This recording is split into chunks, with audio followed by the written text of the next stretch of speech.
మాకున్నటువంటి జీవోల ప్రకారం ఉన్నటువంటి వాటిని అమలుపరచమని మనం కోరుకుంటా ఉన్నాం.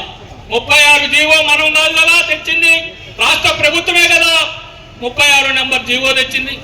దాన్ని అమలుపరచడానికి నీకేమి నొప్పి వచ్చిందో స్పష్టంగా చెప్పలేవా? చెప్పు, నాకు ఈ నొప్పి ఉందయా, నేను అమలుపరచలేనని మేము ఆలోచన చేస్తాం. అది నోట్లో నుంచి మాట రాదు. సంపద సృష్టిస్తానని చెప్పినటువంటి ఆయన చంద్రబాబు నాయుడు గారు, పవన్ కళ్యాణ్ గారు, ఓకే సంపద సృష్టించు. ఎక్కడ సంపద సృష్టిస్తున్నాడో, ఎక్కడి నుంచి సంపద వస్తుందో మన కళ్ళకి 19 నెలల్లో కనపడలేదు. కానీ సంపద సృష్టించేటటువంటి బాధ్యత సహకార ఉద్యోగులుగా మనం తీసుకున్నాం. మనం సంపద సృష్టిస్తున్నాం, రాష్ట్ర ప్రభుత్వాన్ని సహాయం చేస్తున్నాం.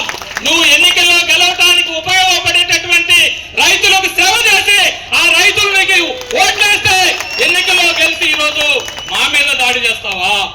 మా సమస్యలు పరిష్కారం చేయవా?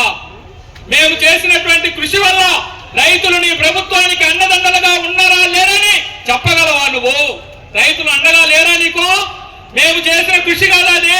నువ్వేమైనా రైతులకు ప్రత్యక్షంగా చేసావా సర్వీసు? ఆ చేసిన సర్వీసు సహకార ఉద్యోగులుగా మా వంతు బాధ్యత మేము సక్రమంగా నిర్వహించినందువల్ల ఈ ప్రభుత్వం వస్తే